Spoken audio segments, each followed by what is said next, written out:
नमस्कार दोस्तों, स्वागत है हमारे कथा शोधक चैनल में आप सभी का। आज हम आपके लिए लेकर आए हैं भगवान श्री कृष्ण कहते हैं पति को वश में करने वाली स्त्री को भोगना पड़ता है ये जन्म। दोस्तों, जो स्त्री अपने पति को वश में करके रखती है और जो पुरुष अपने स्त्री को दासी बना के रखता है, उनके लिए कहानी बहुत ही महत्वपूर्ण है। कृपया जरूर सुने और एक दूसरे को भी सुनाएं। दोस्तों, क्या आप जानते हैं कि एक चिपकली ने एक बार बड़ा अद्भुत रहस्य बताया था। उसने कहा, जो स्त्री अपने पति को वश में रखने की कोशिश करती हैं और जो पति अपनी पत्नी को दासी की तरह रखता है, दोनों ही अपने कर्मों का फल अवश्य पाते हैं। अगर आपके घर में चिपकलियां रहती हैं तो यह कोई साधारण बात नहीं है। माना जाता है कि आपके और उन चिपकलियों के बीच पूर्व जन्म का गहरा संबंध होता है। आखिर वे आपके ही घर में क्यों आती हैं? आपकी कौन सी अपूर्ण इच्छाएं हैं और आपकी पत्नी उनसे डरती या नफरत क्यों करती हैं? इसके पीछे छिपा है एक अद्भुत रहस्य जिसे स्वयं भगवान श्री कृष्ण ने देवऋषि नारद को बताया था। इसलिए इस वीडियो को अंत तक ध्यान से देखिए। आप समझ जाएंगे कि आपके घर की चिपकलियां का और आपके पिछले जन्म का क्या संबंध हो सकता है। तो चलिए दोस्तों, बिना देर किए शुरुआत करते हैं। दोस्तों, एक समय की बात है, देवऋषि नारद ने विनम्र होकर श्री कृष्ण से पूछा, हे माधव, कृपा करके बताइए, जो स्त्री अपने पति को वश में करने के लिए तरह तरह के उपाय करती है, उसे अपने कर्मों का कैसा फल मिलता है? पति को वश में रखने वाली स्त्री का क्या होता है? और यदि पति भी पत्नी को दासी बनाकर रखता है तो? श्री कृष्ण ने मन मुस्कान के साथ कहा, नारद, तुम्हारा प्रश्न बहुत महत्वपूर्ण है। विवाह जैसे पवित्र बंधन में पति पत्नी एक दूसरे के पूरक होते हैं, किंतु यदि पत्नी अहंकार या मोहवश पति को वश में करने का प्रयास करे तो परिणाम दुखदायी होते हैं। यदि पति भी पत्नी को दासी बनाकर रखे तो उसे भी फल भोगना पड़ता है। इस विषय में एक प्राचीन कथा है, ध्यान से सुनो। जो पति पत्नी इस कथा को पूरा सुनते हैं वे सदैव सुखी और समृद्ध रहते हैं। भगवान श्री कृष्ण ने कथा सुनानी शुरू की। हे देवऋषि, प्राचीन काल में धर्मसेन नाम के एक पराक्रमी और धर्मपरायण राजा राज्य करते थे। राजा धर्मसेन भगवान विष्णु के अनन्य भक्त थे और सदैव धर्म का पालन करते रहते थे।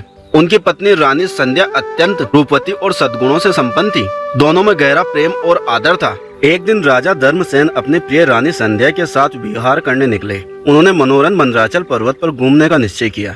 दोनों राजसी अश्वों पर सवार होकर पर्वत की ओर चल पड़े। वहां पहुंचकर राजा ने अपने घोड़े की लगाम खोल दी ताकि वह स्वतंत्र होकर हरी घास चर सके और वे दोनों पैदल प्राकृतिक सौंदर्य का आनंद लेने लगे। सुरम्य वादियों में वे कुछ समय तक सुकून भरे मन से घूमते रहे। पर्वत की हरी भरी घाटियों, पक्षियों का मधुर कलरव और मंद सुगंधित पवन ने उनके हृदय को प्रसन्न कर दिया। समय का बांध न रहा और संध्या होने को आई तो दोनों लौटने का विचार करने लगे। वे उस स्थान की ओर वापस आने लगे जहाँ घोड़ा चल रहा था। तभी राजा धर्मसेन ने दूर से देखा कि उनका शक्तिशाली घोड़ा बड़ी बेचैनी से अपने अगले खुरों से जमीन खोद रहा है। घोड़े की टापें वज्र के समान कठोर थी और जोर जोर से भूमि पर चोट कर रही थी। ऐसा प्रतीत हुआ मानो घोड़ा धरती के भीतर कुछ तलाश रहा है या किसी चीज से घबराकर प्रहार कर रहा हो। राजा चिंतित हो उठे और बोले, संध्या, देखो, हमारा अश्व इस तरह धरती क्यों खोद रहा है? अवश्य जमीन के नीचे कोई जीव फंसा होगा। रानी संध्या ने भी वह दृश्य देखा तो घबरा गई। राजा धर्मसेन तुरंत घोड़े की ओर तेजी से बढ़े और लगाम पकड़कर उसे शांत करने लगे। घोड़ा हिनहिनाकर पृथ्वी कुरेदना बंद नहीं कर रहा था। राजा और रानी ने पास जाकर नजर डाली तो पाया कि घोड़े के खुर एक जीव को चोट पहुंचा रहे हैं। घोड़े के प्रहार से मिट्टी चारों ओर बिखर रही है। उन्होंने देखा कि धरती की मिट्टी में से एक छोटी सी छिपकली घबराई हुई बाहर निकलने का प्रयास कर रही थी। बेचारी छिपकली वहीं किसी बिल में रहती थी और घोड़े की टापों से उसका निवास उजड़ चुका था। वह जान बचाने को इधर उधर भाग रही थी। अभी वह पूरी तरह बाहर निकल भी नहीं पाई थी कि घोड़े ने एक तीखे और भारी प्रहार से उसका नन्हा शरीर बुरी तरह घायल हो गया। घोड़े के खुर के सीधे आघात से छिपकली लहूलुहान होकर जमीन पर गिर पड़ी और अचेत हो गई। उसका नाजुक शरीर दर्द से फट गया था। दयालु राजा धर्मसेन ने यह हृदय विदारक दृश्य देखा तो उनका हृदय करुणा से भर उठा। एक क्षण पहले तक वे प्रसन्न थे, अब उनकी आंखों में उस निरीह प्राणी के लिए दया उमड़ आई। उन्होंने तुरंत घोड़े की लगाम खींचकर उसे रोका और तेजी से घायल छिपकली की ओर बढ़े। राजा ने वृक्ष के कुछ बड़े कोमल पत्ते तोड़े और सावधानी पूर्वक उन पत्तों की सहायता से छिपकली के चोटिल शरीर को घोड़े के खुर के नीचे से उठाया। छिपकली का शरीर निष्प्राण सा लग रहा था और वह मूर्छित अवस्था में थी। रानी संध्या भी राजा के साथ वहां पहुंच चुकी थी। राजा धर्मसेन ने उस अचेत छिपकली को बड़े प्यार से घास फूस बिछी जमीन पर रखा। छिपकली की सांसों की डोर टूटने को थी। उसका नन्हा शरीर अभी भी कांप रहा था। वह जीवित तो थी पर तीव्र पीड़ा के कारण बेहोश हो चुकी थी। राजा ने चिंतित होकर रानी से कहा, सुंदरी, तुरंत स्वच्छ और शीतल जल ले आओ। यह नन्ही चिपकली हमारे घोड़े के नीचे दबकर मूर्छित हो गई हैं। इसे जल्दी जल से शीश न होगा तभी यह बच पाएगी। स्वामी की आज्ञा पाते ही रानी संध्या तुरंत पास के झरने की ओर भागी। कुछ ही पलों में वे अपने हाथों से शीतल निर्मल जल भरकर लौट आई। राजा ने झुककर अपने हाथों से वह ठंडा पानी छिपकली के शरीर पर धीरे धीरे छिड़कना शुरू किया। शीतल जल की बूंदें गिरते ही मानो चमत्कार हुआ। बेहोशी के अंधेरे में डूबी उस छिपकली के शरीर में धीरे धीरे हरकत होने लगी। थोड़ी देर तक राजा उसे जल से सींचते रहे और संध्या पास खड़ी आशा भरी दृष्टि से यह दृश्य देखती रही। अंततः शीतल जल के अभिषेक से छिपकली ने आंखें खोल दी। उसकी मूर्छा टूटी और चेतना लौट आई। घायल होने के कारण उसके शरीर में अत्यंत पीड़ा थी, फिर भी उसने करवट लेकर अपनी नन्ही आंखों से राजा धर्मसेन को देखा। राजा धर्मसेन ने राहत की सांस ली और कोमल स्वर में बोले, भगवान का शुक्र है यह अब चेतना में आ गई है। रानी संध्या ने भी संतोष व्यक्त किया, हाँ स्वामी, ठंडे पानी से इसे सचेत होने में देर नहीं लगी। आपने बिल्कुल ठीक समय पर इसे बचा लिया। छिपकली कुछ क्षण तक दर्द से करवट बदलती रही, फिर उसने मानो साहस जुटाकर अपनी आंखें पूरी तरह खोल दी। सामने राज दंपति को खड़े देखकर वह समझ गए कि इन्हीं के प्रयास से उसकी जान बची है। उस निरीह जीव ने कृतज्ञता भरी दृष्टि से राजा धर्मसेन की ओर देखा। राजा ने दयालु मुस्कान के साथ उसके सिर पर हल्का सा स्पर्श किया, मानो आश्वासन दे रहे हो कि अब वह सुरक्षित है। तभी एक अद्भुत घटना घटी। जमीन पर पड़ी हुई साधारण सी छिपकली सहसा मानवीय शब्दों में बोलने लगी।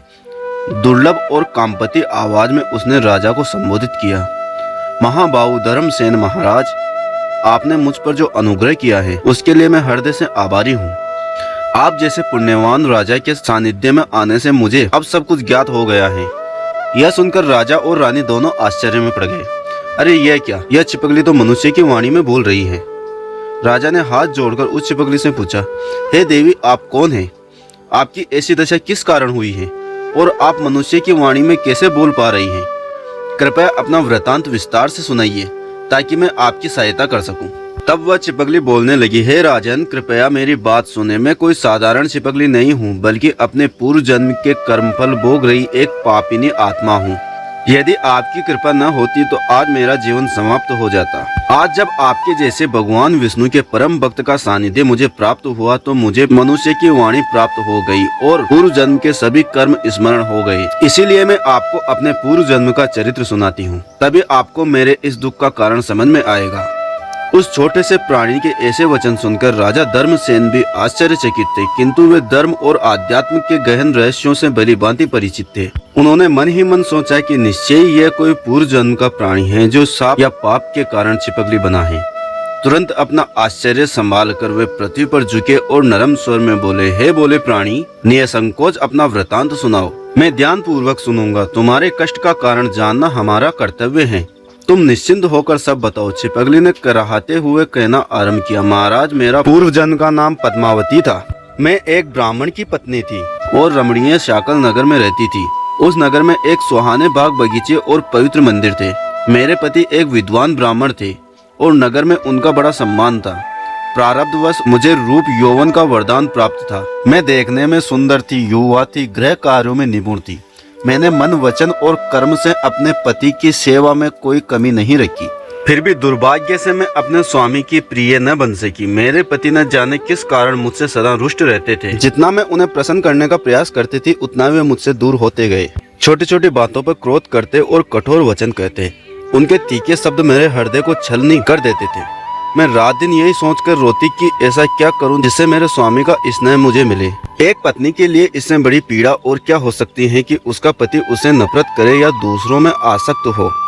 छिपकली आगे बोली, जी हाँ राजन, मेरे स्वामी का मन मेरे प्रति नहीं था। संभवतः वे किसी दूसरी स्त्री को और आकर्षित थे। उनकी बेरुखी और तिरस्कार से आहत होकर मेरे मन में भी धीरे धीरे क्रोध और प्रतिशोध का भाव जागने लगा। जिसे हम प्रेम करते हैं, यदि वह हमें तिरस्कृत करे तो प्रेम का स्थान कभी कभी रोष ले लेता है। मेरे साथ भी ऐसा ही हुआ। मैं अंदर ही अंदर ग्लानि और रोष में जल रही थी। आखिर एक दिन क्रोध और दुख से भरकर मैंने निश्चय किया कि अब अपने पति को किसी भी तरह अपने वश में करके रहूंगी। मैं उन्हें दिखा देना चाहती थी कि मेरी अपेक्षा करना उन्हें महंगा पड़ेगा। मेरे मन में एक दुराग्रह जागा कि चाहे जैसे भी हो, मुझे अपने पति के हृदय पर अधिकार करना है, भले इसके लिए कोई उपाय करना पड़े। उस समय दुख और क्रोध ने मेरे विवेक पर पर्दा डाल दिया था। मैं कर्तव्य पथ से भटक चुकी थी, पर तब मुझे यह समझ नहीं आया। मेरे मन में बस एक ही धुन सवार थी, पति को वश में करना, चाहे तांत्रिक उपाय ही क्यों न अपनाना पड़े। चिपकली रूपी उस स्त्री की आत्मा ने गहरी सांस ली और फिर बोली, महाराज, अपने विक्षुब्ध हृदय की आग के लिए मैं समाधान ढूंढने घर से निकली। मैंने सुना था कि नगर के कुछ अन्य स्त्रियों ने भी ऐसे ही दुख झेले थे, किंतु बाद में उन्होंने उपाय करके अपने पतियों को पुनः वश में कर लिया था। मैंने निश्चय किया कि पहले मैं उन्हीं स्त्रियों से सलाह लूंगी। मैंने नगर की कुछ बड़ी बूढ़ी स्त्रियों से संपर्क किया, जिनकी कीर्ति थी कि उन्होंने वशीकरण द्वारा अपने बिछड़े पतियों को वापस पा लिया। उन स्त्रियों ने मेरे दुख की गाथा सुनी। वे भी कभी मेरे जैसे ही पीड़ित थी, इसलिए मेरी व्यथा समझती थी। मेरे आंसुओं और क्रोध भरे शब्द सुनकर उन्होंने दिलासा दिया। उनकी आंखों में एक अजीब सी चमक थी, मानो कोई गहरा रहस्य जानती हो। उनमें से एक ने कहा, बेटी, तेरे पति अवश्य तेरे वश में हो जाएंगे। हमने भी यही पीड़ा झेली है और एक उपाय से सफलता पाई है। मैंने उत्सुकता से पूछा, माताओं, कृपया उस उपाय के बारे में बताइए। मैं कोई भी कीमत चुकाने को तैयार हूँ। दूसरी स्त्री बोली, नगर से कुछ दूर एक सिद्ध साध्वी रहती हैं। वे सन्यासिनी हैं। तंत्र मंत्र और औषधियों में उन्हें महान सिद्धि प्राप्त है। हम सबके पतियों को उन्होंने ही अपनी दी हुई औषधि और मंत्रों के प्रताप से वश में कराया है। तुम्हारे लिए भी वही एकमात्र उपाय है। तुम उनके पास जाओ, वे तुम पर दया करके अवश्य सहायता करेंगी। उनकी बात सुनकर मेरे मन में आशा जागी। मैंने तुरंत निर्णय लिया कि मैं उस सन्यासिनी के पास जाऊंगी। उन्होंने मुझे ठिकाना बता दिया। नगर के बाहर घने जंगल में एक छोटी सी कुटिया बनी हुई थी। अगले दिन प्रातः में बिना विलंब किए वन की ओर चल पड़ी। कुछ देर पैदल चलने पर हवा में धुएं और अगरबत्ती की सुगंध आने लगी। पास पहुंचते ही एक छोटी सी कुटिया दिखी, जिसके भीतर से धीमी धुआं उठ रहा था। मेरा हृदय जोर जोर से धड़कने लगा, किंतु लक्ष्य को ध्यान में रखकर मैंने हिम्मत जुटाई और भीतर प्रवेश किया। अंदर धुंध लगा था। अगरबत्ती की महक फैली थी। एक दीपक टिमटिमा रहा था। कोने में राख से ढकी धूनी जल रही थी। वहीं एक कृशकाय व्रत सन्यासिनी आंखें मूंदे बैठी थी। उनकी जटाएं बिखरी थी, शरीर पर भस्म लगी थी। वे बड़े भयावनी प्रतीत हो रही थी। मेरे पैरों की आहट सुनकर उन्होंने धीरे से आंख खोली। उनकी आंखों में असामान्य चमक थी। मैंने हाथ जोड़कर कांपते स्वर में प्रणाम किया और अपना परिचय देते हुए आने का प्रयोजन बताया। विनीत स्वर में बोली, माताजी, मेरा वैवाहिक जीवन संकट में है। मेरे पति मुझसे घृणा करते हैं और अन्य किसी स्त्री में आसक्त हैं। मैं उनके प्रेम के लिए व्याकुल हूँ और उन्हें अपने वश में करना चाहती हूँ। कृपया करके सहायता करें। सुना है आप शक्तिशाली औषधियाँ और मंत्र जानती हैं, जिससे पति का हृदय परिवर्तन हो जाता है। मेरी बात सुनकर सन्यासिनी के होठों पर हल्की मुस्कान आई। भारी आवाज में बोली, बेटी, तेरा दुख मैं समझती हूँ। पति का विचलित होना स्त्री के लिए महाकष्ट है। मैंने अनेक बहनों की सहायता की है। ईश्वर ने चाहा तो तेरी भी करूंगी। फिर वे उठी, कोने में रखी एक छोटी सी मंजूसा से 2 वस्तुएं निकाली और मेरे हाथ में रख दी। एक छोटी पुड़िया और लाल धागा का बंधा हुआ रक्षा सूत्र। बोली, इस पुड़िया में विशेष चूर्ण है। आज रात्रि प्रदोष काल में जब संध्या ढल रही हो, 1 गिलास दूध में इसे घोलकर अपने पति को पिला देना। चूर्ण ग्रहण करते ही उसके हृदय में तेरे प्रति आकर्षण जगेगा और वह किसी अन्य स्त्री की ओर देखने का साहस भी नहीं करेगा। यह रक्षा सूत्र मंत्र सिद्धि है। इसे उसी समय उसके गले में बांध देना। इसके प्रभाव से उसका मन कभी नहीं भटकेगा और वह तेरी हर बात मानेगा। मैंने उनके चरण छुए और फूट फूट कर आभार व्यक्त किया। वे बोली, अब विलंब मत कर, शीघ्र जा, परमात्मा तेरे पति पर दया करे। मैं उज्जवल आशा के लिए वह चूर्ण और रक्षा सूत्र लेकर घर लौटी। हृदय में अजीब सी संतुष्टि थी कि अब मेरे दुखों का अंत निकट है। मुझे पूरा विश्वास था कि अब मेरे पति मेरे चरणों में होंगे और मेरा जीवन सुखमय हो जाएगा। छिपकली रूपी पद्मावती की आवाज इस स्मृति मात्र से बर्रा गई, मानो उस पाप की याद से वह कांप उठी हो। फिर भी उसने अपनी करुण कथा जारी रखी। राजन, उस दिन मैंने बड़े धैर्य से संध्या की प्रतीक्षा की। मेरा हृदय जोर जोर से धड़क रहा था। उत्सुकता, भय और क्रोध सब मिलकर भीतर तूफान मचा रहे थे। प्रदोष काल आते ही मैंने रसोई में गाय का दूध गर्म किया। हाथ कांप रहे थे पर संकल्प दृढ़ था। मैंने धीरे से वह चूर्ण दूध में मिला दिया। दूध में घुलते हुए अदृश्य हो गया, मानो था ही नहीं, किंतु मुझे उसकी शक्ति पर पूरा यकीन था। उस शाम जब मेरे पति घर लौटे तो वे थके थके और चिंताग्रस्त लग रहे थे। शायद कोई गहरी चिंता उन्हें सता रही थी। मैं रोज की भांति उनके लिए भोजन परोसने आई, किंतु उस दिन मेरे मन में एक गुप्त उत्साह था कि अब मेरे दुखों का अंत निकट है। मैंने बड़े प्रेम से उन्हें भोजन परोसा और अंत में वह दूध का प्याला उनके सामने रख दिया। संध्या का धुंधलका चारों ओर फैल चुका था। पास ही एक दीपक जल रहा था, जिसकी लो एकदम स्थिर थी। मैंने आग्रह पूर्वक कहा, स्वामी, यह दूध पी लीजिए। आज मैंने विशेष रूप से आपके लिए केसर डालकर गर्म किया है। शायद मेरा इतना मधुर और आदरपूर्ण व्यवहार उन्हें आश्चर्य में डाल रहा था, पर वे मना न कर सके। उन्होंने कटोरा उठाया और कुछ ही घुट में सारा दूध पी गए। दूध पीते ही कुछ क्षणों में उस चूर्ण का प्रभाव प्रकट होने लगा। मेरे पति के चेहरे का रंग अचानक फीका पड़ गया। पहले हल्की खांसी उठी, फिर माथे पर पसीने की बूंदें चमकने लगी। मैं मन ही मन घबरा उठी। यह कैसा बदलाव शुरू हो गया। वे उठना चाहते थे पर तुरंत लड़खड़ा कर वापस आसन पर गिर पड़े। उनकी आंखों में असहनीयता पीड़ा झलकने लगी। मैं घबराकर उनके पास आई और चिंतित स्वर में पूछा, स्वामी क्या हुआ? अचानक आपकी तबीयत कैसी हो गई? मन में भय था पर एक कोने में शैतानी संतोष भी था कि मेरे प्रयास का असर शुरू हो चुका है। मेरे पति ने करहाते हुए पेट पकड़ लिया। उन्हें पेट में तीव्र दर्द उठा और वे वहीं भूमि पर लेट गए। सांस धोखने की तरह चलने लगी और चेहरा पीला पड़ गया।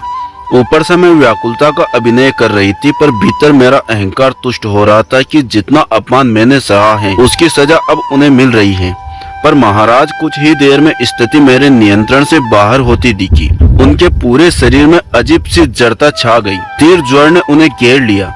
शरीर कांप रहा था और वे पसीने से तरबतर हो गए। मैं डर गई थी, फिर भी खुद को दिलासा दे रही थी कि शायद यह दवा का प्रारंभिक असर बर है। लेकिन मन में गहरी आशंका थी। रात बढ़ती गई और मेरे पति की अवस्था भयानक रूप से बिगड़ती चली गई। वे तड़प तड़प कर कभी बिस्तर पर गिरते, कभी दर्द से भूमि पर लेटते। उनकी हालत देखकर मेरा कलेजा कांप उठा। यह तो मैंने सोचा ही न था कि वशीकरण का परिणाम इतना भयानक होगा।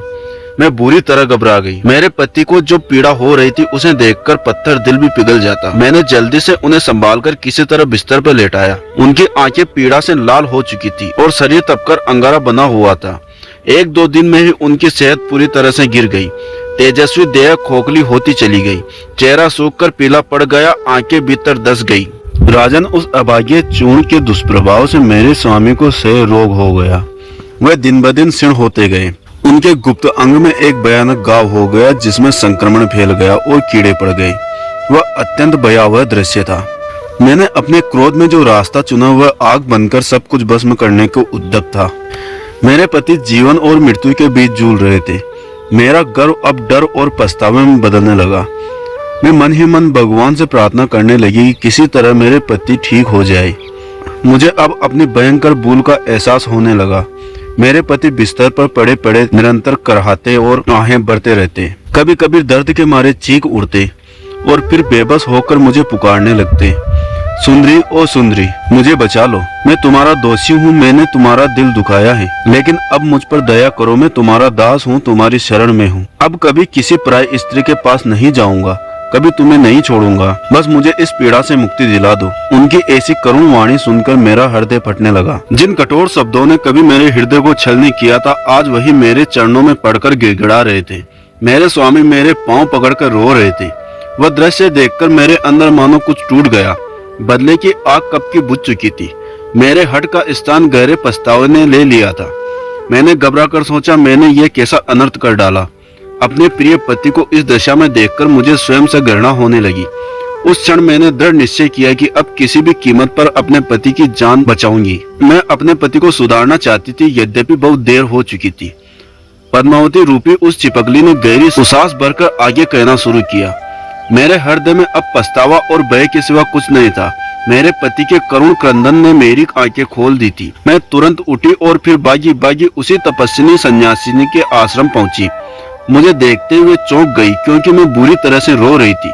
मैंने हाथ जोड़कर हिचकियां लेते हुए कहा, माताजी, मुझसे बारी भूल हो गई। आपके दिए चूर्ण को पिलाने से मेरे स्वामी पर विपत्ति टूट पड़ी है। वे मृत्यु के कगार पर हैं। कृपया करके अब कोई उपाय बताएं जिससे मेरे पति की रक्षा हो सके। मुझे अपने किए पर गहरा पछतावा है। अगर मेरे पति को कुछ हो गया तो मेरा सर्वनाश निश्चित है। तपस्विनी ने मेरी दयनीय दशा देखी। कुछ देर तक आंखें मूंदकर शायद मन ही मन प्रार्थना करती रही। फिर भीतर से एक छोटी सी कटोरी में औषधि का घोल लेकर आई और बोली, बेटी, भगवान ने चाहा तो इससे तेरा पति का दाह शांत होगा। यह दूसरी औषधि पीते ही वे स्वस्थ हो जाएंगे। इसे तुरंत जाकर उन्हें पिला दो। मैं उनके चरणों में गिर पड़ी और धन्यवाद करने लगी। वह बोली, अब विलंब मत करो, शीघ्र जाओ, परमात्मा तुम्हारे पति पर दया करे। मैं आशा के अंतिम दीप को सीने में लिए उस औषधि को लेकर घर लौटी। घर पहुंचकर मैंने वह औषधि प्याले में घोलकर किसी तरह अपने अर्धमूर्छित पति को पिला दी। जैसे वह दवा उनके कंठ से नीचे उतरी, कुछ ही पलों में चमत्कारिक असर दिखाई देने लगा। जो पति कुछ क्षण पहले मौत के मुंह पर थे, वे धीरे धीरे शांत होकर गहरी नींद में सो गए। चेहरे की पीड़ा कम हुई और श्वास नियमित होने लगा। उस रात वे सुकून से सोते रहे। सुबह होते होते सचमुच चमत्कार हो गया। मेरे पति पूर्णतः स्वस्थ होकर उठ बैठे। न तेज, न ज्वर, न शरीर का दर्द, न बीमारी का कोई चिन्ह। उनका रोग जैसे जड़ से मिट गया था। मेरे स्वामी को फिर से हष्ट पुष्ट देख मेरी आंखों से कृतज्ञता के आंसू बह निकले।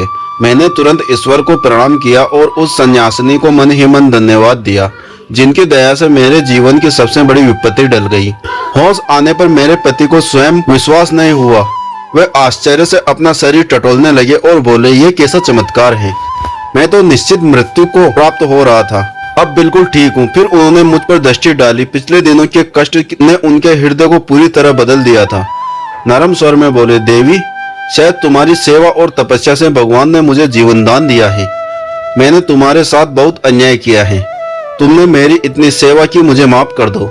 अब मैं सदा तुम्हारी इच्छा के अनुसार चलूंगा और तुम्हें कभी दुख नहीं दूंगा।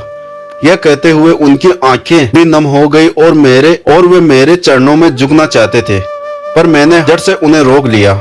उस पल मैंने मन ही मन ईश्वर को धन्यवाद दिया कि हमारा दाम्पत्य टूटते टूटते बच गया। मुझे लगा कि अब हमारा जीवन सुखी हो जाएगा। राजन, मेरे स्वामी सचमुच उस दिन से मेरे वश में हो गए। उनका हृदय मानो पलट गया। अब वे मुझे कटु वचन तो क्या, ऊंची आवाज में भी कुछ न कहते, मेरा कहा टाल भी नहीं पाते। मैंने जो चाहा उन्होंने वैसा ही किया, किंतु दुर्भाग्यवश अपने अपराध से मिली यह विजय भी मेरे लिए अंततः श्राप बन गई। पति के पूर्णतः वश में होते ही मेरे मन में अहंकार ने फिर से सिर उठाया। वर्षों का दबा हुआ रोष और पीड़ा अब सत्ता पाकर उभर आई। जिस पत्नी धर्म को मैं भूल चुकी थी, उसी मर्यादा को और भी तोड़ने लगी। मैंने अपने पति पर प्रभुत्व जमाना शुरू कर दिया। उन्हें उल्टे आदेश देने लगी, जैसे कभी वे मुझे देते थे। अब परिस्थिति पूरी तरह उलट गई थी। पहले जहां मैं संकोचवश उनका नाम भी सीधे नहीं लेती थी, अब मैं उनका नाम लेकर ही पुकारती। उनकी प्रतिष्ठा या मान का ख्याल न रहा। मैंने उन्हें अपने अधीन सेवक की भांति व्यवहार करना शुरू कर दिया। घर के बहुत से काम उनसे कराने लगी। जो कार्य पहले मैं या नौकर करते थे, अब मैं अपने पति से कहकर करवाती थी। वे चुपचाप मेरा कहा मानते जाते। यहाँ तक कि जो स्त्री पहले पति को भोजन कराने के बाद ही स्वयं खाती थी, वही मैं अब जानबूझकर उनके पहले भोजन कर लेती। उनकी आज्ञा या इच्छा का तो प्रश्न ही नहीं था। घर में वही होता जो मैं चाहती। अगर कभी वे मुझे किसी बात के लिए टोकते तो मैं अनसुना कर देती और उल्टे उन पर ही रोब जमाती।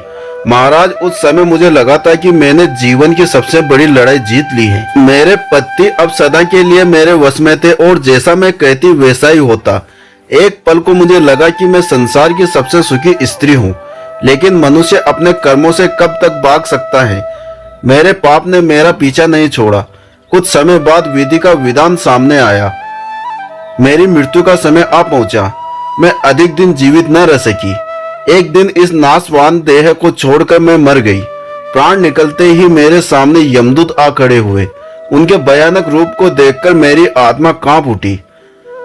वे काले भुजंग आकृति वाले यमदूत मुझे बेड़ियां डालकर घसीटते हुए यमराज की सभा की ओर ले चले। स्वर्ग लोक का द्वार तो क्या, इन्हें स्वयं को यमपुरी के भयानक मार्ग से ही पाया। मन में गहरा भय और पश्चाताप था, पर अब सब देर हो चुकी थी। यमराज के दरबार में मेरे कर्मों का न्याय होना था। यमराज जो अपने न्याय के लिए प्रसिद्ध हैं, सिंहासन पर विराजमान थे। कम कपाते आत्मा के साथ मुझे उनके सामने खड़ा कर दिया गया। मेरे पापों का लेखा जोखा पढ़कर यमराज क्रोधित हो उठे और भयंकर स्वर में निर्णय सुनाया। इसने अपने पति पर वशीकरण का घोर पाप किया है। इसे नरक में तपते तांबे के कड़ा में डालकर युगों तक जलाया जाए। यमराज का आदेश मिलते ही यमदूत मुझे घसीटकर उस नरक के कड़ाह के पास ले गए, जहां तपता हुआ तांबा खोल रहा था।